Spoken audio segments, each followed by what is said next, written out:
I found myself over the last couple of weeks reading these admittedly speculative reports of Chelsea lining up big sales for key players like Cole Palmer and most notably Enzo Fernandes for the summer transfer window. And it's kind of suddenly dawned on me what the club's owners, BlueCo, might actually be trying to do with the Stamford Bridge club. In a sense, they're trying to turn them into RB Leipzig. Now, you're most likely watching this video well aware of the fact that Leipzig are, of course, owned by Red Bull, and you probably already know that they are the kind of pinnacle or main side in that Red Bull multi-club ownership model.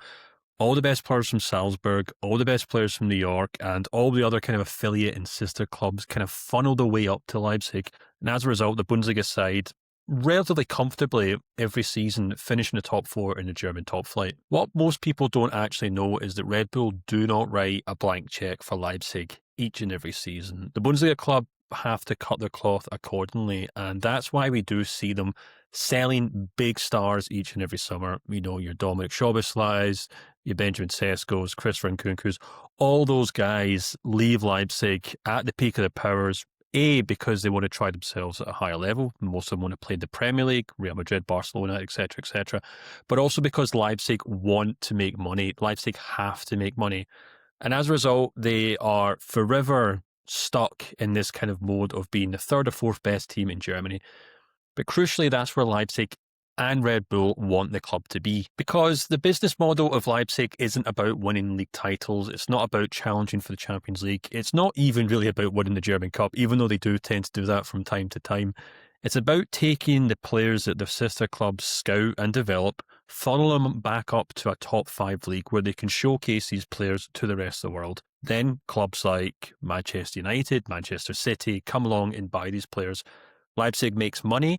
Red Bull watches as their main asset in European football continues to grow. And at the end of the day, it's not really about winning football games. It's about accumulating wealth for Red Bull. And this, of course, brings us back to Chelsea, the topic of this video. Now, the current ownership group who bought Chelsea in 2022 have spent a considerable amount of money. If you take all the money they spent on transfer fees and all the money they received in transfer fees, the net spend at Chelsea is around 870 million euros. Now, that's a considerable amount of money, and it should really show a clear intent to win things such as the Premier League. However, something's not quite right, and that certainly doesn't seem to be the case at Chelsea right now. Now, one of the main reasons behind that is that the vast majority of that money that the club have spent since 2022 has been on young and extremely talented young players, but also ones that are untested. You know, we're talking about Garnacho, Gittins, Hato, Liam Delap, all fantastic prospects, but not exactly players who we would regard as world beaters. And when you kind of throw them all into that squad without anyone else, it kind of gives this inclination that there's no real urge at Chelsea to build an actual title-winning team. And I guess when you then couple that with the sale of key players at bizarre times, such as Conor Gallagher, Noni Madueke, Jackson in the summer there, and now potentially Enzo Fernandes and Cole Palmer in 2026, it seems as though Chelsea aren't so interested in actually building squads, but more interested in kind of moving assets at the right time. And there's no real kind of inclination to build what most football fans would consider a proper title-winning squad with tremendous young players, but also experience and seniority and that kind of level of that blend of both to win league titles and cup competitions. I mean, even just taking a moment to focus on those players I mentioned there, are Gittins or Garnacho better than Madueke? I'm not entirely sure they are. Is Delap better than Jackson?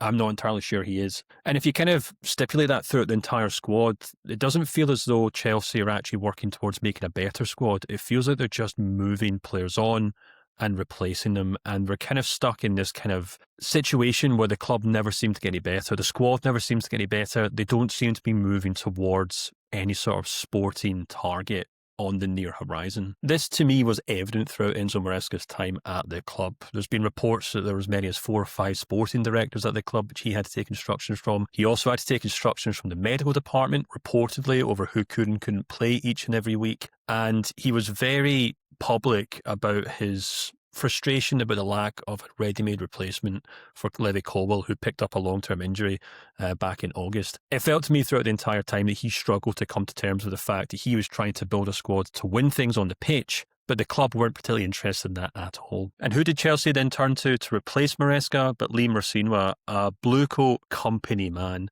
Now look, maybe Chelsea go out and sign a top-tier head coach who has a huge amount of ambition and drive and demands, and comes into the club next year and says, and makes it clear, actually, that Chelsea are there to win the Premier League title. You know, maybe it's Julian Nagelsmann. Maybe they go back for Thomas Tuchel, Ancelotti, Xabi Alonso. Who knows? And maybe Palmer and Fernandes aren't sold, and this entire video is just been a complete waste of time. But every time I take a closer look at Chelsea right now, this season and the previous year as well, I get a real sense of deja vu.